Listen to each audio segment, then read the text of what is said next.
So there's been a lot of interest in CIC, and obviously it's because it's the largest money market fund. It has been there, so it has been tried and tested, and they've been, based on my analysis, they offer reasonable returns year on year. So what I want to do is help people find an easy way of filling in these forms and getting them submitted and an account created within a day. So for you to do this, then you have to fill it proper. So what I'm going to do is take you through the way I would fill this form, and hopefully it will make it life easier for you. So the first thing, you'll see a video that I shared uh, separately in regard to filling in forms without having to print and scan it. So one of the things that delays people with CIC is, number one, they have to print these forms, maybe even print them in color. Then you have to print them and fill them in. Maybe you make a mistake, so you have to print another page.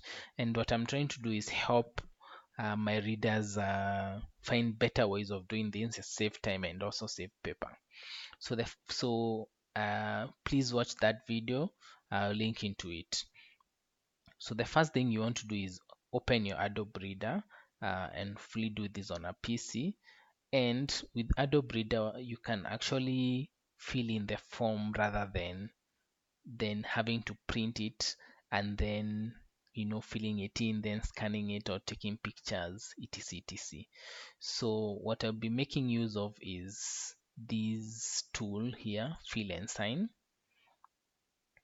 and I'll use AB. So for example, I can have here Mr, then Mugo, so that is your father's name or your surname, and then these are your other names, Nahashon.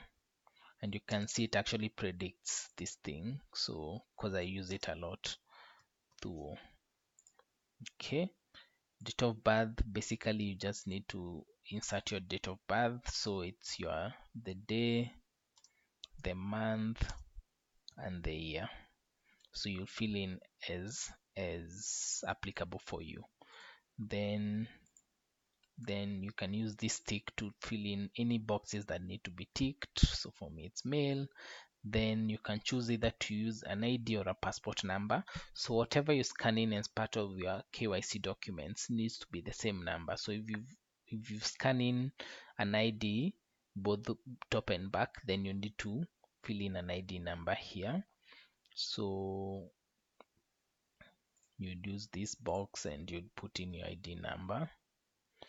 And then your PIN number, this is the KRA PIN number. So usually you can find it on the KRA website, or you have it, you download it, 00 blah blah blah. Then your mobile phone number, this is the number that you'd want CIC to contact you in case of anything, and also they will map this to your account. So you put it in there, +254 yeah, it actually 0724823266. That's my number if you want to reach me on WhatsApp if you have any questions. And also what I wanted to mention is you can always minimize this to fit in the page or the box that you've been allocated, and you can also maximize it. So for now I'll minimize it to that. Marital status, you're either single or married. Postal address, this is your postal address. This is the code. So if you're in Nairobi, that will be 00100. Town Nairobi. Email address, this is where you'd want official correspondence to go to. So for me it's nashthuo@gmail.com. And what I like about this form of filling in the forms is it's much more neater, and then you don't have to print and scan and do all these other things that waste time. Auditor. And then if you saw that video, I showed people how to add an electronic signature. It makes it easy. So you just pick it up here and put it in there, nice and clean. No need to waste time printing things, signing, and then scanning again. So you have your electronic signature there. Then when it comes to source of funds, so your initial investment or your top up, so where will this money be coming from? So for most people it is usually a salary. So you'd put a tick on the salary. But it can be your own savings, it can be a disposal, it can be an inheritance, it can be anything else other. So you fill in that as per as it is applicable to you. Then the next thing I want to mention is the bank details. So many people get this wrong, and you need to see that it's either you put in a copy of your bank statement or a copy of an original cancelled check or a copy of your ATM card. So, but the account name and the account number, for example, in the ATM card needs to be the same with what you filled in here. So if the two are different, or in some cases like Equity Bank, or which bank did I see, where the account number is not shown on the ATM card, then you'd have to revert to the bank statement, for example. So very important that whatever account number is put in here, it's the same that is in your ATM card or your bank statement or your original cancelled check. And this will be your account name. So these things starts predicting. So the next time you fill a form, no matter what, and we fill forms all the time in our lives, so the next time it will be picking these things automatically. So the branch name is where your branch is, and your bank, Standard Chartered.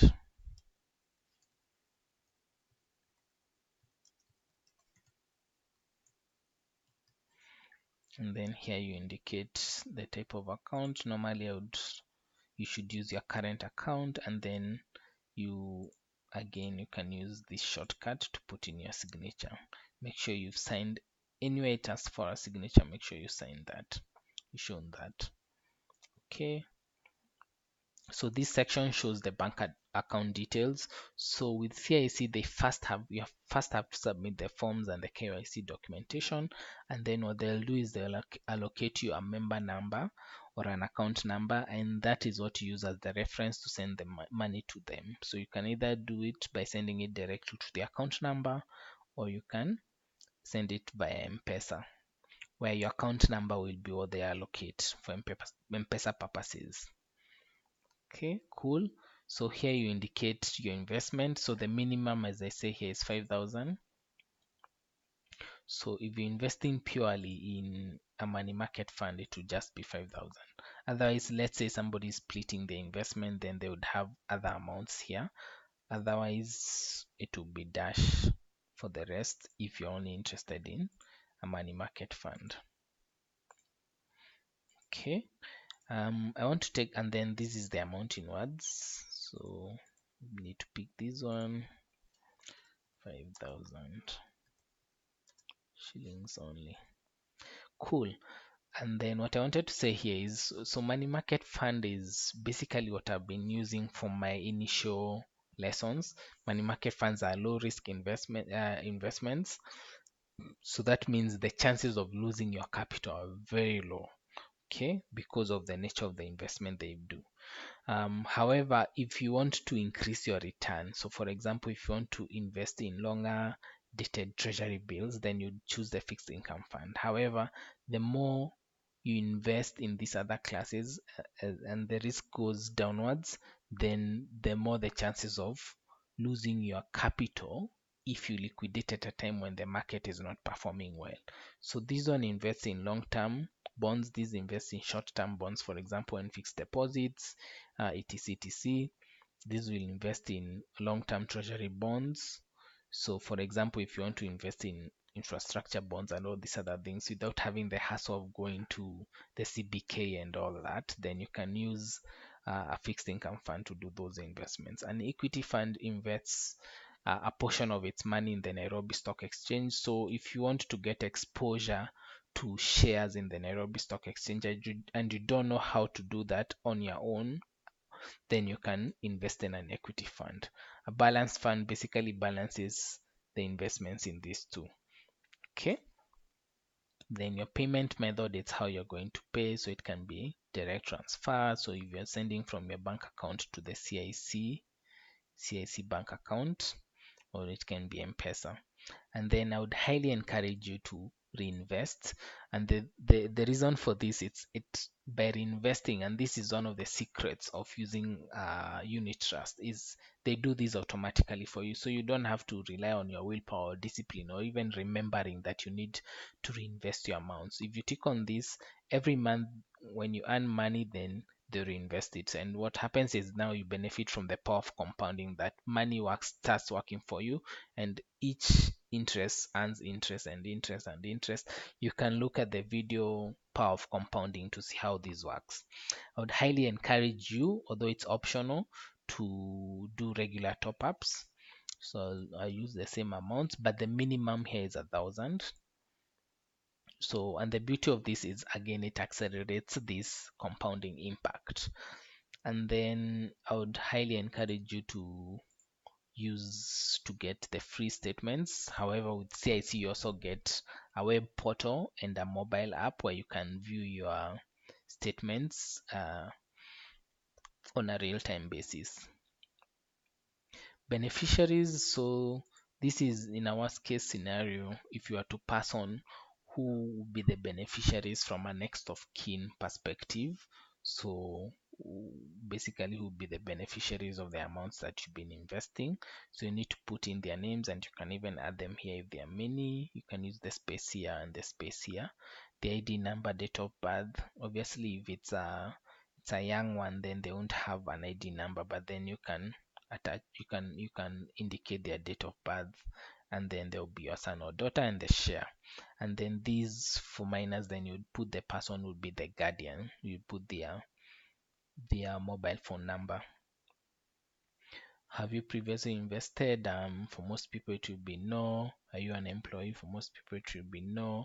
How did you hear about this? And probably if you're watching this, then it means it's either word of mouth or the internet. And you can indicate here nashthuo just for tracking purposes. The land registration number, so if you have these, you can get it from your caretaker or from your landlord, but it's optional if you don't have it. If you don't have it, then what you need to do is you need to put in more details in regard to the area, the road which your estate is in, the name of your estate, and your house number, etc, etc. So this helps in terms of, again, the KYC documentation. So it's very important for you to fill in this. Okay. And then basically you have this risk assessment form, and you just need to tick on the options that that fit for you. And what this does is, once you fill this in, you add in, so for example here it says an average of your scores will guide you on your risk appetite. Kindly get an average of your scores and divide by 7 as per your score. So if you're adding and everything you have here is 1111, then divide by 7, chances are you'll end up looking as if you need to invest in an equity fund. So basically what this is trying to do is check various scenarios and see what would be your risk appetite. However, you are allowed to ignore the results of this. So for example, it can tell you need to invest in an equity fund, but you just want, a money market fund. So you just come and indicate here 5,000 for money market fund and dash dash for each other. So it's just a guide for you to know what's your risk appetite. So let's do one quickly. So for me, that's, in that bracket, how long do you want to invest? So let's say over 10 years. So for example, if somebody feels that in, they need to probably give them an equity fund. But if you feel this over 45, they need to probably give you a money market fund, because the older you are, the more you want to invest in less risky investments. And also, again, the same applies here. If you are investing for a short-term period, then a money market fund works for you. But if you're investing for a longer term period, then you might want to invest in an equity fund, because over time stocks tend to outperform other asset classes. So let's just put this. What type of savings or investments do you currently hold? Again, the more you hold, the more the chances that you know about investments, and so they might recommend a more riskier product, for example. So let's work with that. What do you expect of your income in the next 3 to 5 years? again, if it's going to increase, then chances of you taking on risky investments, it's more appropriate. If it's going to stay the same or it's going to decline, for example, somebody retiring, then they probably should invest in a money market fund, because then you don't want to lose your income and also your investments. So you want to have that buffer. Which one of the following statement best describes your attitude towards risk? So again, depending on your choice, it will determine the overall rating that they give you. But as I said, you can always ignore these results and just know what your risk appetite is. Would you say you have a sound and good understanding on the investment? Yeah, I have. So tick that. What attracts you to an investment? For me, it's a combination of both. Do you have an emergency fund? This is very important. Actually, even if you want to invest in an equity fund or in the stock exchange, everybody as a must should have an emergency fund. I propose that it should be for more than 1 year, because then it means anything that happens in your life, you have a buffer, and you can take any hits. If you lose your job, you can be able to survive for 1 year. So this is one of the most important things that you can do with a money market fund. Use it as your source for emergency funds. Okay, cool. So basically you would add all this based on the so like now it will be 3 plus 2 plus 1 and so on and so forth, and that you divide by 7, and then it will tell you where your risk appetite is. Okay, then you need to sign this again. Watch the video on how to add these electronic signatures and save time, and then date it, and then date it. Just select here and date it. Today's 20th November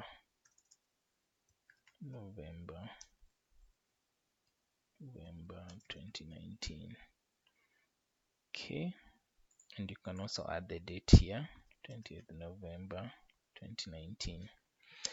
And that, folks, is how you fill a CIC fund, done step by step. I've filled in everything for you. Make sure you attach your copy of ID or passport, your copy of your carrier pin, a passport picture. You can always take a picture with your phone, a clear photo, and that will also be applicable, and the copy of your bank details. So it can be a cancel check, ATM card, or bank statement.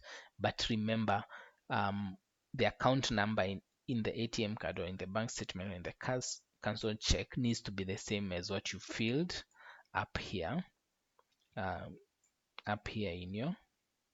in your form here.